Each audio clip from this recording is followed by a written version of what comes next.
Hi, I'm currently struggling with a tough subject. Say no more because in this video I'm going to be sharing with you proven techniques of how to read, study, and actually understand the subject that you find very difficult. First thing to understanding a subject that you find very difficult is to understand it in your mind.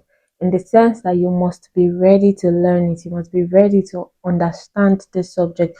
You do not understand it, but are you ready to understand it, or you've just resoluted that the subject is so difficult and no matter what, you can never learn it and earn very good grades in it, or you've resoluted to just cram it whenever you have a test or exam? You cannot do that, because if you cannot say enough is enough, people will understand this course are not different from a human being that I am, right? And so I am going to understand it too. Then you cannot learn it. So first of all, it starts from a mental assent, knowing that you can learn it and being ready to actually learn. Let your mind first of all be in a position of acceding to understanding the topic, right, before we actually begin what we should do. So first thing first, understand in your mind. Second thing is, do not cram. The worst disservice you can do to yourself with respect to a subject or a course that you find very difficult is to cram it. No matter the course it is, whether studying, whether calculation or reading, the first thing you want to do is to look for someone who truly understands this topic and ask the person to explain to you. Now I get it. You don't understand the whole course in particular. It's not just one topic. Like, you have a problem with everything. But then the thing is, the reason you have a problem with the whole course itself is because you do not understand each topic. Because if you understand each of these topics, you will have no problem with the course in general. First thing first is to look for someone who is very sound with respect to that course to teach you the topic. You have to take those topics one by one. You have to understand that it's going to be a journey, not just a one-time thing, right? And I do not recommend using study groups for the first time you are trying to learn this course. You want it to be one-on-one. As the person is explaining, you want to call the person back if you do not understand. Be sure that you are getting it. So I don't recommend you meeting. You know how they're like, oh, it doesn't matter if you're not friends with the person, or you don't like the person, as long as the person can teach you, just meet the person. This is not applicable to a subject that you find difficult. You want to use somebody that you're not shy of. You want to use somebody that you do not have any dislike towards, right? So that as the person is teaching you, you're understanding, there's no bias to it, right?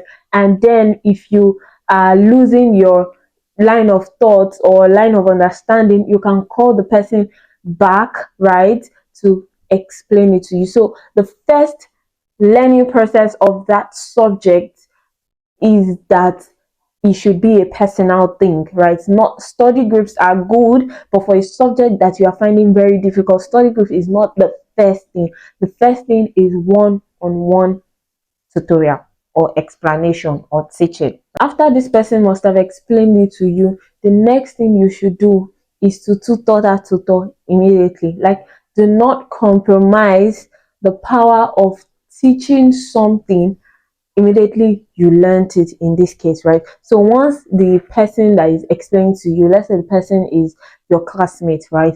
The moment the person explains to you, you're sure you get it, then now explain to that classmate, because now the classmate understands it, right? So they can be able to call you to take you aback when you are making a mistake somewhere, or where you're not showing proper understanding of something in a particular topic, right? So teach that to your tutor again. Then after your tutor confirms that, okay, you understand it now, and you are sure that you understand it, you have to be sure. You cannot just say, oh, I've stressed this person. That's why I say you have to be sensible about the person that you meet, right? If it's that the person is ready to dedicate 30 minutes to you, do not say that because you have spent 30 minutes already and you still don't understand, you now say, oh, okay, you understand, right? You must be honest with yourself. Admit the progress that you are making and the level at which you are making it. The length of time between when the person tutored you and when you go back to read it on your own must not be long at all. Do not compromise this. After the person has finished teaching you and explaining to you and you're sure that you get it, the next thing to do is to go and look for somebody that you're going to teach. Whether you find someone you're going to teach, whether you do not find someone you're going to teach, the next thing to do is to sit down and read that topic again. If it involves calculation, solve them again. The ones that you solved during the one-on-one tutorial, the ones that you did not solve during the one-on-one tutorial, make sure to solve them again. Make sure you understand them. Make sure that you have the formula on your head. If there are tricks to learning these formulas or remembering some of these things, make sure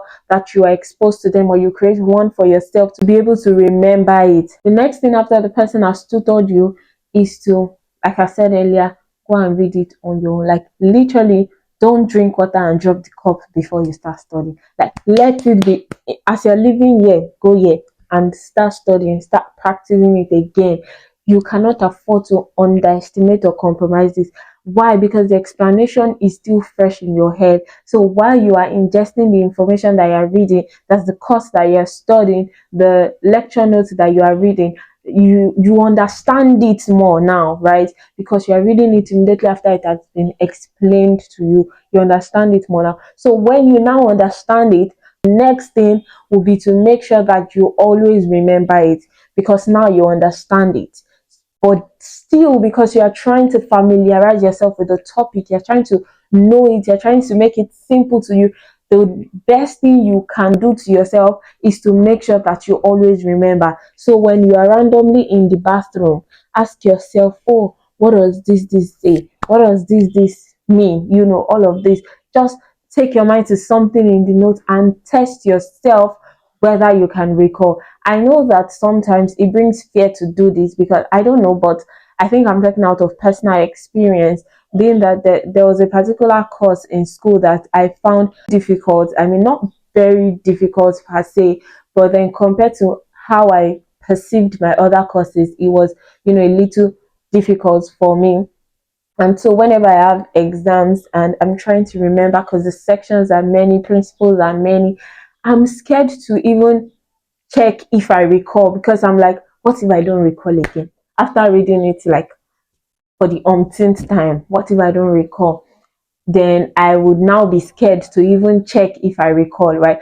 So don't do that. Don't be like me. If you do that, then you probably understand what I'm saying. If you don't understand what I'm saying, then it means you don't do it, which is a good thing. So what you want to do is to remember, just randomly remember, even when what you are doing does not relate to that particular course, right?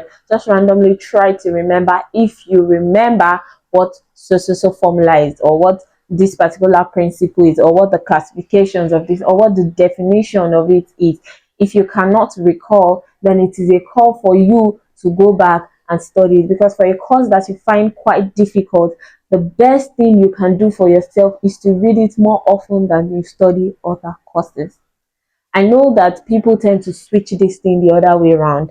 So because you don't like a particular course, you read it less often. But then reverse should be the case. The fact that you are finding a course very difficult is the exact reason why you should be able to say this particular course, I will study you till I know you. Then of course the next thing to do is to teach someone. And now it's not the best time for you to teach chairs and tables. But then for this kind of course, the best thing to do is to find a person that you can actually teach, right? Because it is that person, it is when you teach a person that you can truly know if that person understands it or not. If the person understands, it means that you have done a great job. And then another thing to do is to not shy away when people come to ask you for explanation. I get it that is maybe not your best course or something, and then maybe someone is like, oh, do you understand so, can you teach me? It's okay to tell the person yes, right? Because when you teach somebody, right, you tend to remember it the more, you tend to have it at the back of your mind. I remember one time, right, in my final year, there was this particular topic in a course, right? Not necessarily the course itself, but about two topics in that course that it was just somehow, right? The notes was not given at all. So one of my classmates asked me to explain it to her. At that point that she asked me to explain it to her, I was not familiar with the topics myself, because I think prior to that time, I crammed it literally, right? But then I realized that cramming was not helping because one, it was wasting my time. 'Cause you know how cramming is. You want to say the exact way it is, and you do not understand, right? If you're even trying to say the exact way it is and you understand, it's still a bit better.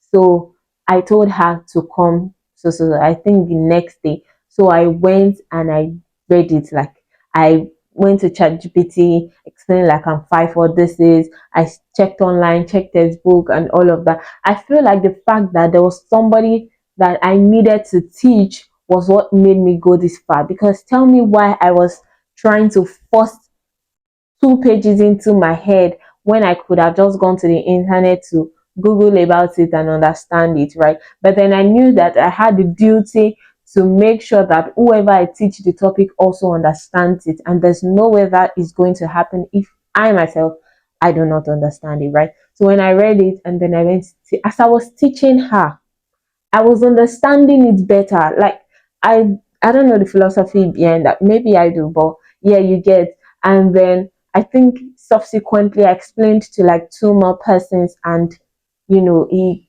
by the time it was like exam time, I don't think I even read that particular place because I knew it in my head already. I just brushed through like some minutes or hours to the exam, all right. So my point exactly is to teach people, and when people ask you for explanation, do not shy away. Then the last thing to take note of is to read with simpler materials.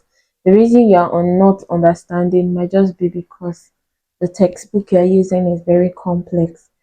The reason might just be because you are reading like four different materials together. Look for one simple textbook and understand, or maybe because you don't understand the basics, you want to go online first, study about it, read it in simplest form, and then you can now follow through with those textbooks and materials. So first try to reduce your problem, decompound it by using simpler materials. In this case, one material or two materials is the best way to go about it, not necessarily so many textbooks, right? And then if you can just commit yourself to reading it more, maybe you want to read English now, but you're like, before I read English, let me study this particular course for 30 minutes. Or after I'm done with English, I'm going to revise this particular course for 30 minutes just to make sure that it is always fresh in your mind. It's always fresh in your mind, right? Because once the thing is getting fresher, like before it gets old, you have revised it again, it makes it harder for you to forget, and reducing the difficulty of the course. Remember that no subject is impossible to learn if you are willing to stay consistent and put in the effort. And I am a testament to that fact. Progress might feel slow sometimes, but every bit of hard work adds up. So don't give up, embrace the challenge, keep pushing forward, and every step brings you closer to understanding that cause that you once found impossible. I wrote my first ebook titled I Dictate My Grades, How to Earn the Best Grades. This book is a no-nonsense mediocrity challenging guide that will dare you into the academic excellence that you deserve to be in. You know those scores that you feel like you can never get, those grades that you are scared to dream into. This book is going to provide you not only with the motivation, determination, and resilience that you need to build to do it, but show you how to do it through scientifically proven methods, right? I also shared my story in that book, how I came into academic excellence because I hadn't always been there. This book is going for 1,000 naira, and if you've not gotten your copy, you are definitely sleeping on something good. And I'll see you in my next video. Bye.